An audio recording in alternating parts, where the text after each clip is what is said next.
કે શું ઔરંગઝેબ અત્યારે પ્રાસંગિક છે અને ઔરંગઝેબની કબરને હટાવી દેવી જોઈએ?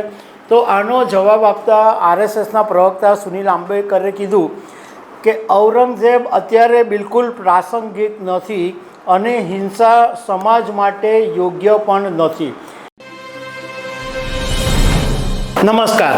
મહારાષ્ટ્રમાં છેલ્લા કેટલાય દિવસોથી ઔરંગઝેબના નામે જે હલ્લાબોલ ચાલે છે, જે હોબાળો મચેલો છે અને નાગપુરની અંદર હિંસા પણ ફાટી નીકળી છે, એવા સમયે રાષ્ટ્રીય સ્વયંસેવક સંઘના એક નેતાએ બહુ જ સરસ વાત કરી છે કે ઔરંગઝેબ અત્યારે પ્રાસંગિક નથી. ખરેખર આ વાત સાચી છે કે જ્યારે મુઘલ શાસક ઔરંગઝેબની અત્યારે કોઈ છે જ નહીં પ્રસ્તાવના, તો એમના વિશે હિંસા કરવી, એમના વિશે આટલા દિવસો સુધી હોબાળો મચાવવો એ યોગ્ય નથી. તો આના વિશે હું તમારી સાથે વાત કરીશ. મારું નામ રાજેશ શાહ છે અને તમે જોઈ રહ્યા છો ગુજરાતના સૌથી મોટા ડિજિટલ ન્યૂઝ પ્લેટફોર્મ ખબર છે.com. મહારાષ્ટ્રમાં કેટલાય દિવસોથી ઔરંગઝેબના નામ ઉપર રાજકારણ ગરમાયું છે અને રાજકારણ એવું ગરમાયું કે માત્ર મહારાષ્ટ્ર નહીં, ઉત્તર પ્રદેશ સુધી આ રાજકારણ ગરમાયું અને એટલો બધો હોબાળો મચાવ્યો કે રાજકીય નેતાઓ ઔરંગઝેબ સિવાય કોઈ વાત જ નથી કરતા.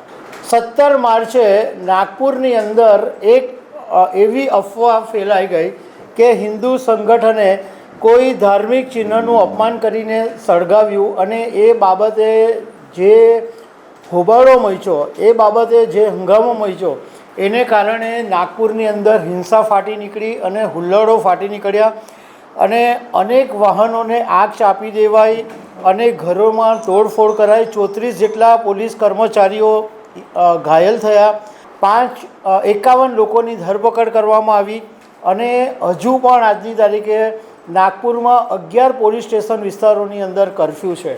એવા સમયે રાષ્ટ્રીય સ્વયંસેવક સંઘના પ્રવક્તા સુનિલ આંબેડકરને એક મીડિયાની અંદર એક સવાલ પૂછવામાં આવ્યો કે શું ઔરંગઝેબ અત્યારે પ્રાસંગિક છે અને ઔરંગઝેબની કબરને હટાવી દેવી જોઈએ?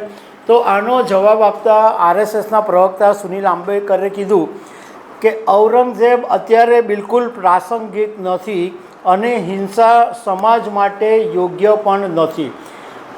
મુઘલ શાસક ઔરંગઝેબ અત્યારે જીવિત જ નથી અને અત્યારે પ્રાસંગિક નથી, ત્યારે આ બધી બાબતોની ચર્ચા કરવી વ્યર્થ છે, એવી વાત સુનિલ આંબેડકરે કીધી. હવે એક સોશિયલ મીડિયા પોસ્ટ ઉપર એક જાણીતા પત્રકારની વોલ ઉપર એક સરસ વાક્ય લખવામાં આવ્યું છે કે અમેરિકનો મંગળ પર ભાવિ જીવન શોધી રહ્યા છે અને ચીન અંતરિક્ષની અંદર AI સિસ્ટમ દાખલ કરી રહ્યું છે અને એવા સમયે ભારતના લોકો જમીન નીચે ઔરંગઝેબને શોધી રહ્યા છે. એકચ્યુઅલી આ વાત લોકોએ સમજવાની જરૂર છે કે કોઈ રાજકારણી કે કોઈના કહેવાથી કે કોઈના બહેકાવામાં આવીને કોઈ એવા પગલાં નહીં ભરવું જોઈએ, કારણ કે ઘર તૂટશે તો તમારા તૂટવાના છે.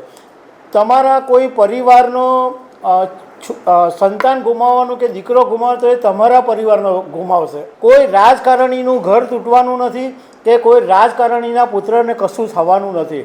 એટલે રાજકારણીઓના કહેવામાં આવીને હુલ્લડો કરવા દોડી જવું એ હવે લોકોએ સમજવાની જરૂર છે, કારણ કે આવી બધા હિંસા કે હુલ્લડોમાં ભાગ લેવાને બદલે માણસો આજે આગળ ને આગળ વધી રહ્યા છે, વિકાસ કરી રહ્યા છે, એ તરફ ફોકસ કરવું જોઈએ. તો દર્શક મિત્રો, આવી અનેક વાતો સાથે અમે તમને મળતા રહીશું. Thank you very much.